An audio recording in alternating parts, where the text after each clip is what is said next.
Here we are with a youth special. I've been fortunate enough to be joined by Ali Maxwell. Some of you may know him as the Makaleli role on Twitter. Ali, can you hear me? Loud and clear, Rory. Brilliant. Ali, first things first, can we get this cleared up? Nathan Chalobah, I read he was going to Bordeaux. That's off, I hear. Yeah, I think poor Nat Chalobah's had a bit of a tumultuous few weeks. His loan at Burnley, which we touched on last time, which clearly didn't work out. I think he only made 4 appearances. And I think it was best for both parties to cancel that, which happened. Then it seemed like we had this great opportunity to send him on loan at Bordeaux, who not only play in the top division, one of Europe's top 5 leagues, but also Bordeaux, a very good team, doing very well, very much challenging up there for the title and for the top 3 spots, if you will. However, FIFA have many rules, and one of them means that you can't play for 3 clubs in the same season.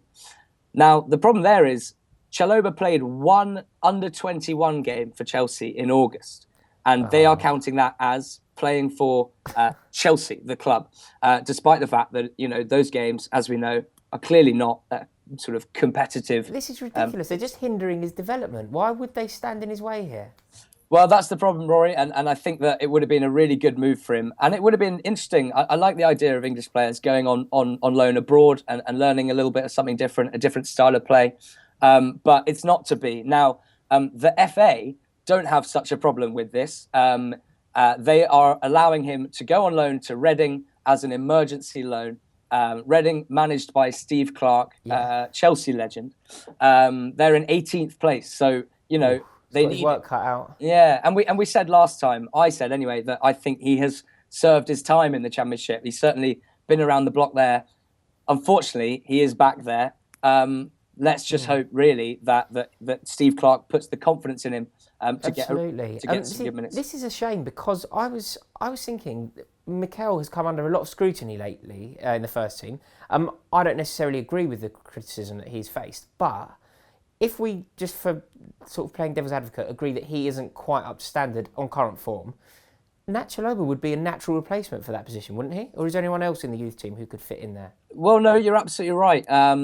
You know, even if you take out Mikel's level of play, which, as you know, I'm on your side in that debate, but you know, we haven't got that much depth if Fabregas or Matic or Mikel get injured, you know, and it would have been an interesting idea anyway to keep Chalobah as that sort of 4th, maybe 5th if you count Ramirez, midfielder. I would have liked to have seen that, but only if we were actually going to give him games. And as we've got this remarkable injury record at the moment, where we've been pretty much injury-free as a squad for about 10 years, you know, maybe it's for the best that he gets some actual competitive football, you know, 90 minutes twice a week under his belt. Agreed. Something, just quickly, something that is quite interesting, I think, that some people might not have seen. He's got a brother called Trevor Chalobah. No way. Yeah, and he made his debut for Chelsea under-21s very, very recently. He's 15 years old. Oh, that's exciting. Yeah. In fact, that nicely brings me on to my next point. Talking of sort of siblings in the team, yeah. Do we have a chance of seeing a Hazard duo lining up for Chelsea?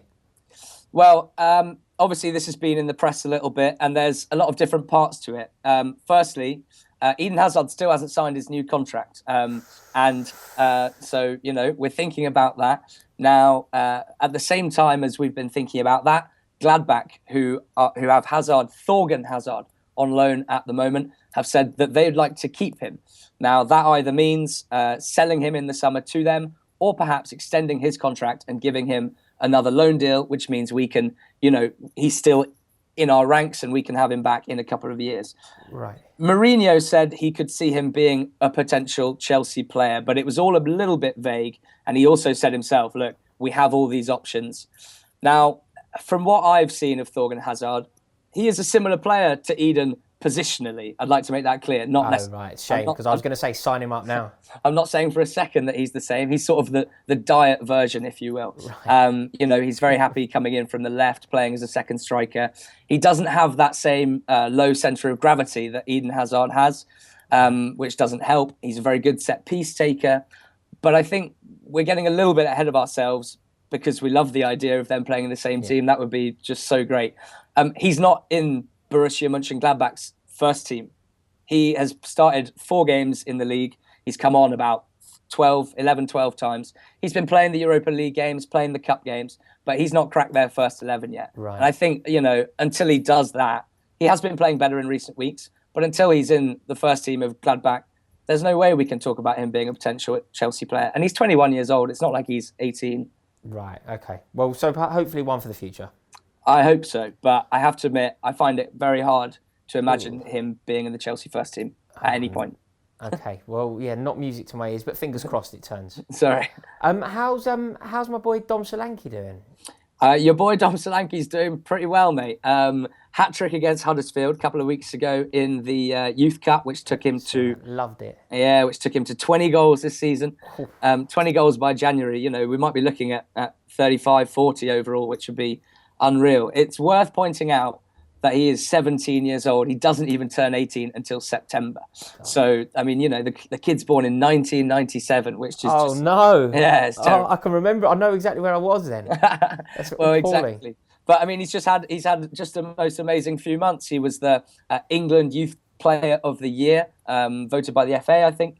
He obviously won us the Youth Cup with 2 late goals last year.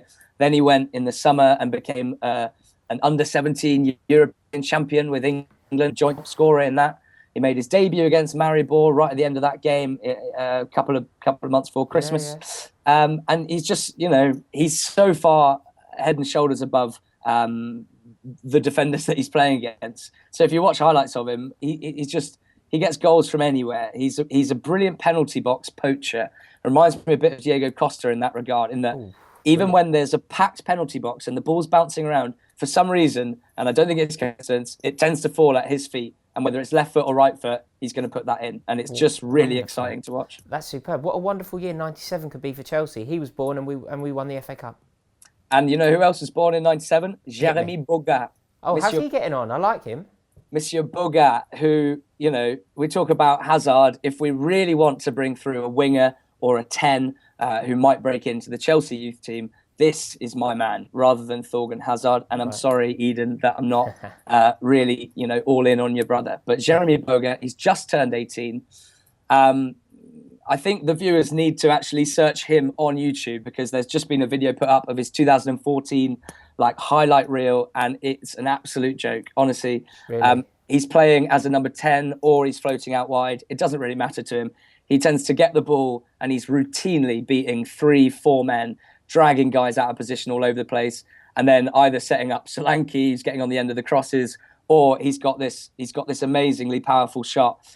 He's also, and this is what excites me most, he's got that low centre of gravity that Eden Hazard has, that Thorgan Hazard doesn't have, which just means that he's practically impossible to tackle. I have to admit that watching that video reminded me of watching Raheem Sterling when he was, just before he broke into the Liverpool youth team, when he was scoring at least 2 goals a game for their youth teams. And watching Boga at the moment for Chelsea at that level, he's so ready to play with adults. And, I just really hope he gets the chance at some point. Yeah, fingers crossed it happens soon. Ali, thank you so much for joining us. That's such valuable stuff. And what do you guys think? Do you agree? Make sure you comment, subscribe. Do you agree with Ali? Anybody else that would you like me to ask Ali about, anybody in particular? So make sure you comment, subscribe, let me know. Ali, thank you so much for joining us. No worries at all, mate. Thanks for having me. And we'll get one, and we'll talk to you soon about doing another one. Cheers, mate. Cheers for watching.